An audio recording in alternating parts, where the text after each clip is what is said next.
अनुराधा की सास शोभा ने सुबह सुबह मजदूर को बुला लिया। ये देखकर अनुराधा घबरा गई। माँ जी, ये सब क्या हो रहा है? आप ये रसोई तुड़वा क्यों रहे हो?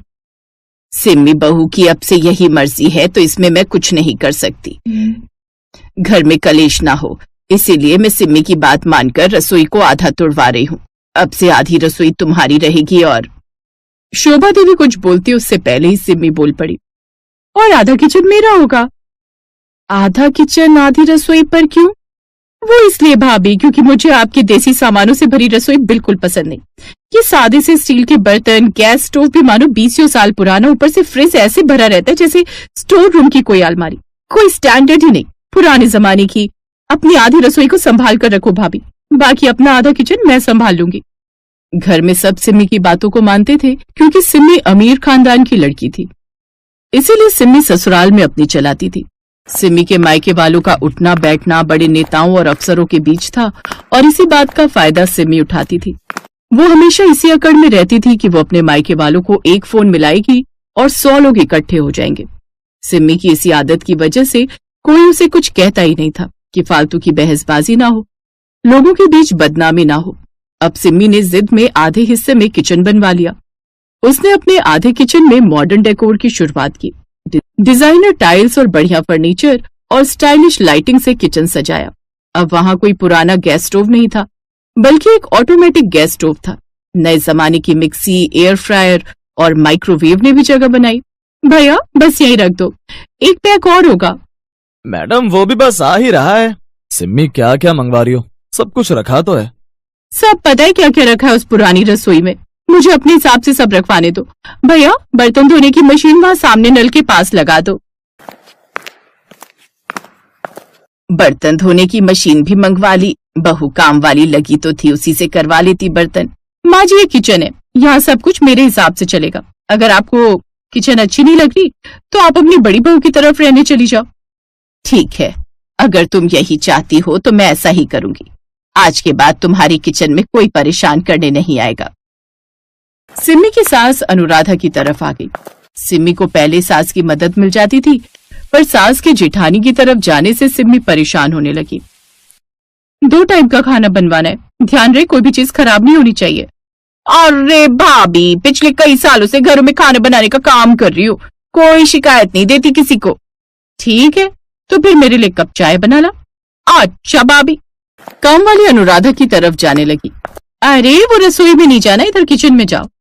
भाभी ये तो मैं पहली बार देख रही हूँ, आधा आधा हिस्सा। हाँ वो बेकार सी पुराने जमाने की रसोई जेठानी जी की है, और ये बढ़िया आज के जमाने का किचन मेरा है। वही मैं कहूँ, आज से पहले तो इस घर में कभी खाना बनाने वाली रखी नहीं गई, पर मुझे नहीं पता था कि आपके तो इतने ठाट बाट है भाभी। आपने तो बहुत बढ़िया किचन बना ली।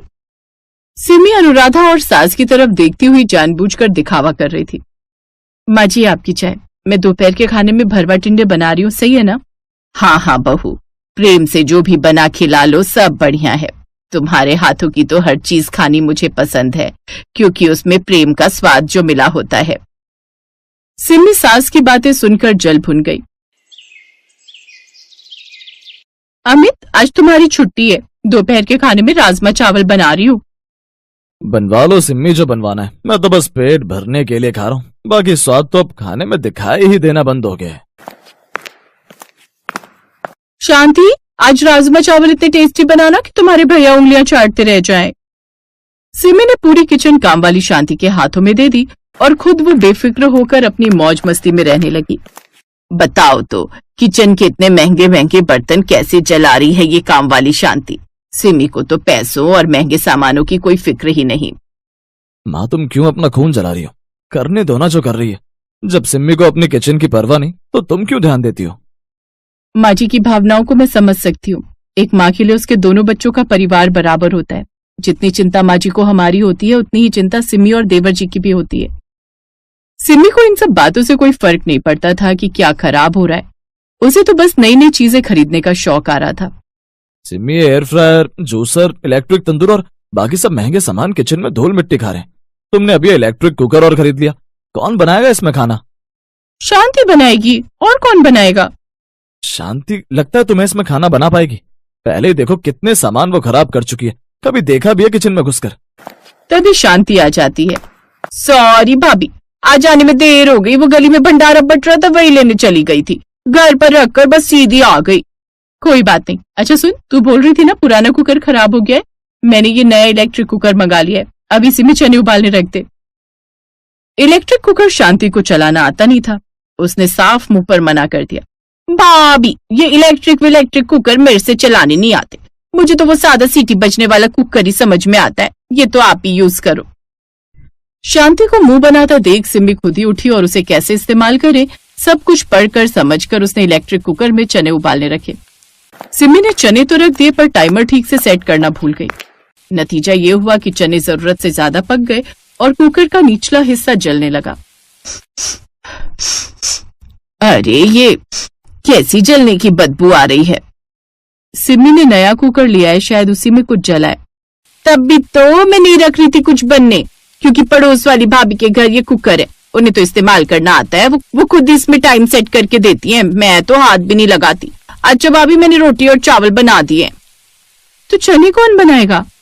भाभी देखो, मुझे और भी घरों में काम पर जाना होता है, मैं अगर यहाँ लगी रही तो और घरों में लेट हो जाऊंगी। लाओ जल्दी से दो, मैं मसाला बना जाती हूँ।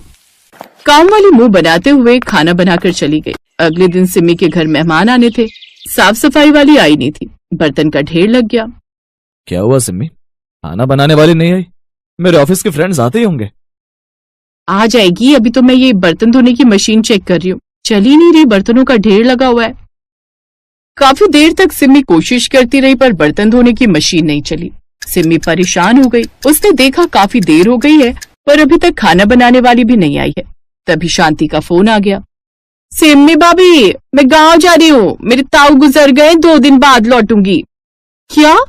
पर मैंने तुझे कहा था ना कि मेरे घर मेहमान आने हैं। तो भाभी मैं क्या करूं, मेरा भी जाना जरूरी है, रिश्तेदारी का मामला है। आज जो मैं फोन रखती हूँ, मेरे बस का टाइम हो रहा है। बस अड्डे से ही फोन कर रही थी। एक तरफ सफाई और ढेरों बर्तन का काम था, दूसरी तरफ रसोई में खाना बनाना था। अनुराधा और शोभा सिमी की परेशानी को समझती हैं और तुरंत दोनों उसकी मदद के लिए किचन में आ जाती हैं। लाओ बहू, जो भी सब्जी बनानी है मुझे दे दो, मैं काट देती हूँ। बर्तन मैं धो रही हूँ, तब तक तुम बाहर का समेट लो। थैंक यू माँ जी, थैंक यू भाभी। सारी लड़ाई झगड़ा भूलकर आज सिमी की सास और जेठानी उसकी मदद के लिए पास खड़ी थी। सिमी को उस दिन एहसास होता है कि घर में जितनी मर्जी बंटवारे हो जाए पर रिश्तों में बंटवारे कभी नहीं होते। परेशानी के समय पूरा परिवार सिमी के साथ खड़ा था। सिमी ने उसी दिन फैसला लिया कि वो अपनी गलती को सुधारेगी। माँ जी, भाभी, मुझे अपनी गलती का एहसास है, मुझे आधा किचन नहीं चाहिए। मैंने गलती की थी किचन और रसोई को आधा आधा बांटकर। क्या मैं फिर से आपकी रसोई में आ सकती हूँ? कैसी बातें करती हो सिमी, ये रसोई कल भी तुम्हारी थी और आज भी तुम्हारी है। मुझे खुशी है बहू कि तुम्हें अपनी गलती का एहसास है। सुबह का भूला शाम को घर आए तो उसे भूला नहीं कहते। दोनों बहुएं मिलजुल कर रहो, मैं तो बस यही कामना करती हूँ। जीती रहो, सदा खुश रहो। चलो, आज पहली बार मेरी जिंदगी में खुशियां आने वाली हैं। बड़े सुकून से अपना मनपसंद खाना बनाऊंगी। शालू खुशी खुशी किचन में गई, लेकिन वहां उसने कुछ ऐसा देखा जिसकी उसे क्या किसी को भी उम्मीद नहीं होगी। उसने देखा कि किचन में चूल्हा ही नहीं था। ये क्या हुआ? इस किचन में तो चूल्हा ही नहीं है। बिना चूल्हे के मैं खाना कैसे बनाऊंगी? इन लोगों को लगा होगा कि मैं बिना चूल्हे के खाना बना ही नहीं पाऊंगी। अब देखो मैं क्या करती हूँ। शालू ने सभी हरी सब्जियों को अच्छे से काट लिया। चलो, ये तो डाइटिंग वाला खाना बनकर तैयार हो गया, लेकिन इसे खाएंगे किसके साथ?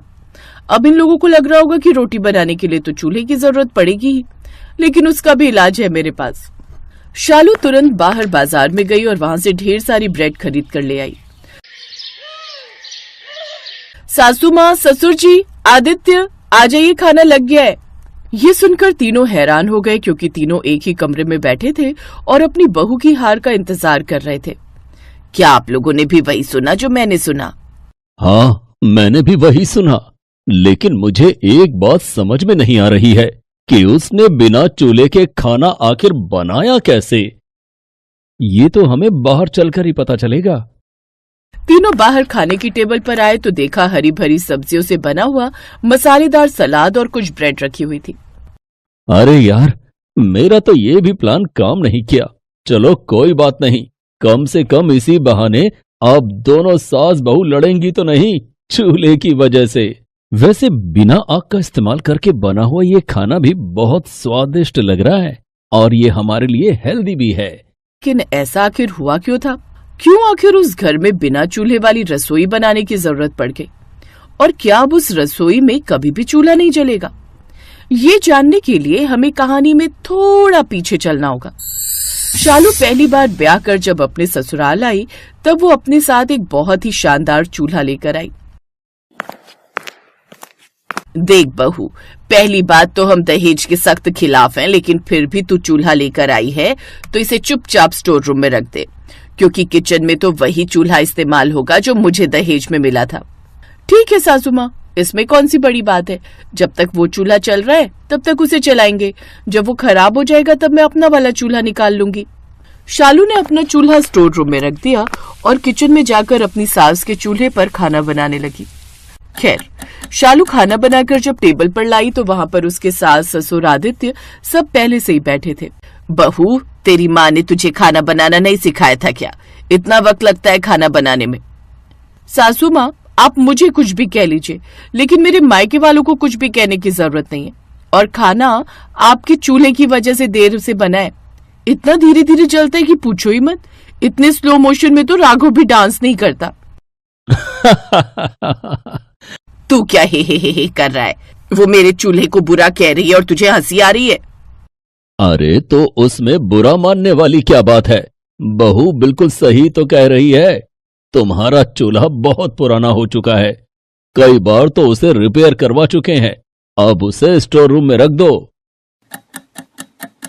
शाम को उसके ससुर ने कहा, अरे बहू, जरा चाय बना दोगी क्या?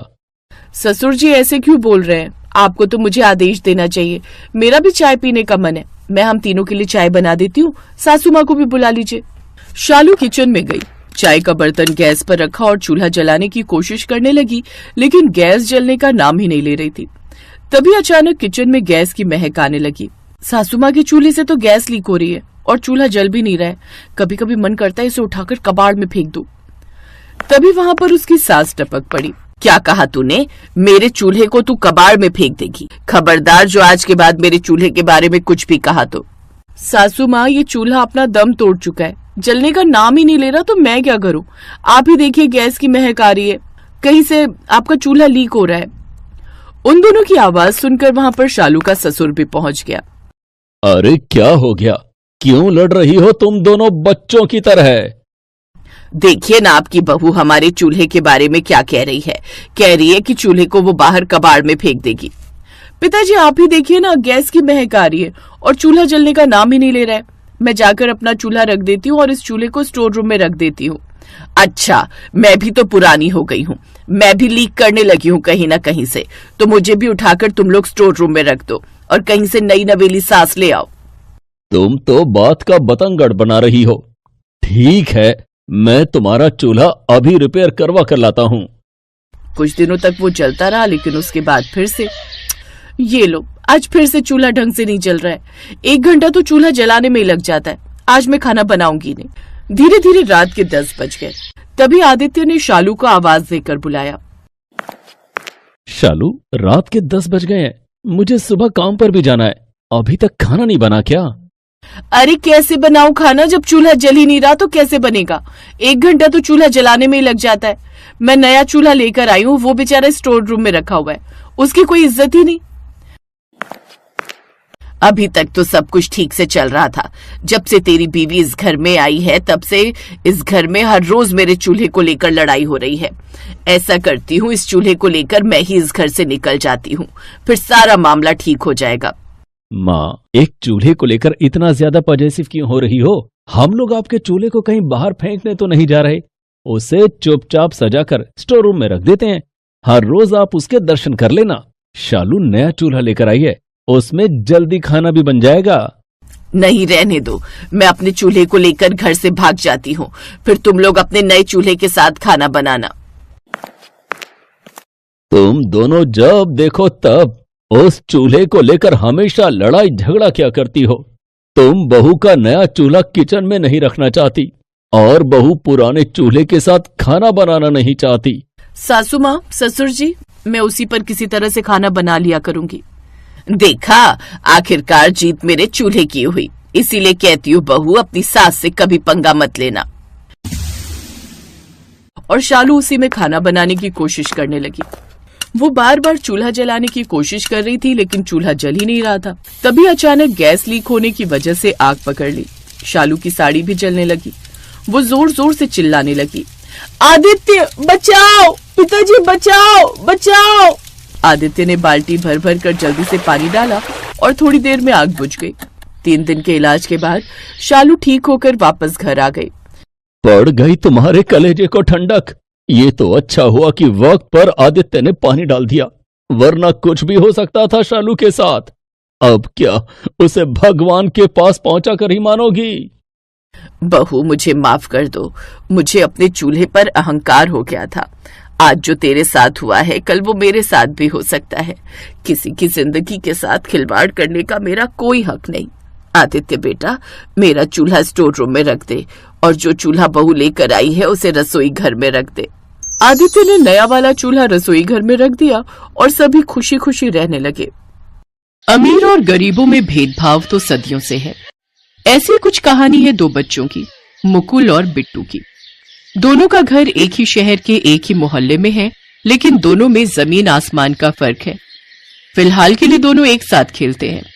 मुकुल हर रोज बिट्टू को बुलाने के लिए उसकी झोपड़ी के बाहर जाता है। बिट्टू आजा, खेलना है कि नहीं? बिट्टू बाहर आया। चल मुकुल, खेलते हैं, बहुत मजा आएगा। बच्चों के दिल में पाप नहीं होता है। वो दोनों तो बस दोस्त हैं, लेकिन कल से दोनों स्कूल में भर्ती होने वाले हैं। इसीलिए शाम को मुकुल की माँ सविता ने मुकुल से कहा, मुकुल, तुम उस बस्ती में जाना बंद करो, कल से तुम्हारा स्कूल शुरू होने वाला है। लेकिन माँ, वहाँ मेरा दोस्त रहता है बिट्टू। वो बस्ती में रहने वाला गरीब गंदा लड़का तुम्हारा दोस्त है? ओहो, देखो मुकुल, हम लोग अमीर हैं, अब तुम बड़े स्कूल में जाने वाले हो, अब तुम उस गरीब लड़के से खेल नहीं सकते हो। सविता ने तो मुकुल को मना कर दिया। मुकुल ने चुपचाप बात मान भी ली, लेकिन बिट्टू की माँ रमा बिट्टू को यही बात समझा नहीं पा रही थी। बिट्टू, मुकुल अमीर है, उसके पापा अच्छी नौकरी करते हैं, यहाँ बहुत बड़े फ्लैट में रहते हैं। तुम दोनों की दोस्ती एक न एक दिन टूट जाएगी बेटा। नहीं माँ, हमारी दोस्ती नहीं टूटेगी, आप देख लेना, मुकुल हर रोज मेरे साथ खेलेगा। बेटा, कल से तुम्हारा स्कूल शुरू हो रहा है और तुम सरकारी स्कूल में जाने वाले हो। मुकुल अमीरों के स्कूल में जाने वाला है, समझा करो बेटा। ये गरीब अमीर क्या होते हैं माँ? रमा के पास इस चीज का जवाब नहीं था। अगले दिन मुकुल अमीरों वाले स्कूल में गया और बिट्टू सरकारी स्कूल में। मुकुल के स्कूल में शहर के अमीर खानदान के बच्चे आए हुए थे। किसी के पास महंगा मोबाइल था तो किसी के पास महंगा वीडियो गेम। स्कूल के अंदर park, swimming pool, gaming room, ये सब कुछ था। और उधर बिट्टू के स्कूल में बैठने के लिए जगह तक नहीं थी।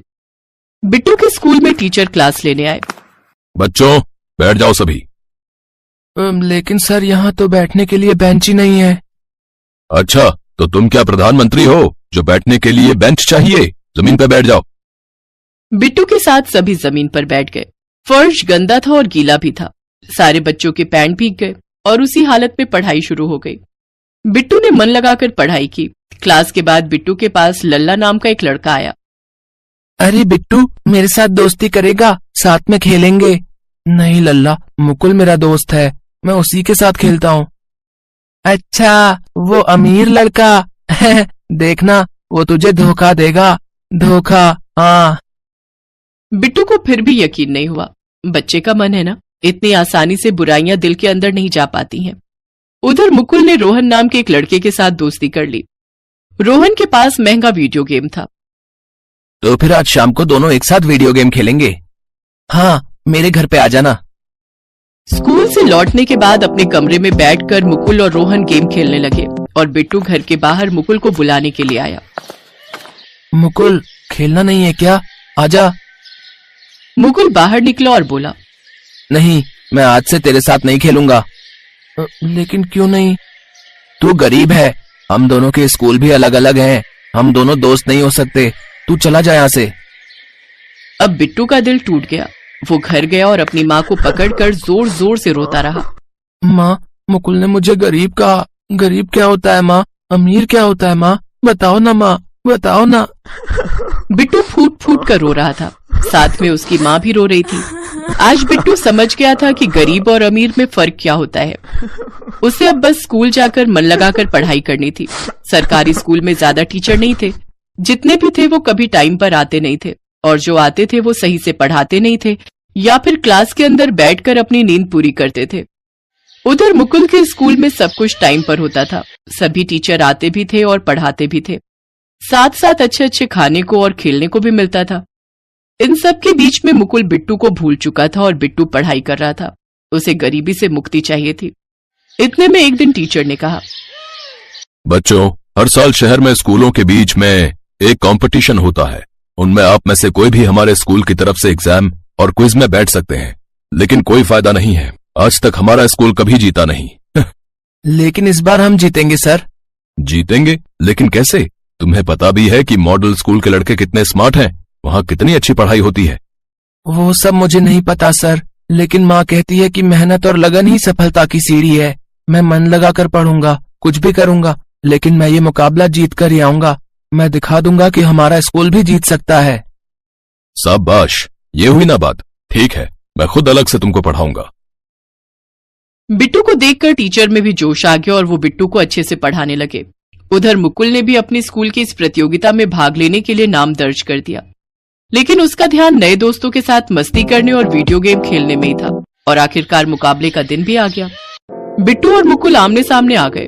दोनों एक दूसरे को देखकर चौंक गए और पहला एग्जाम शुरू हो गया। एग्जाम में मुकुल ने आधे प्रश्नों का उत्तर नहीं लिखा क्योंकि उसे आता नहीं था, लेकिन बिट्टू ने सभी प्रश्नों का सटीक उत्तर दिया और पहला मुकाबला जीत गया। और फिर क्विज की बारी आई। जज ने पूछा, हाँ तो बताइए, भारत की कैपिटल कहाँ है? New Delhi sir. बहुत बढ़िया बिट्टू। हमारा नेशनल एनिमल क्या है? शेर है सर। Very good.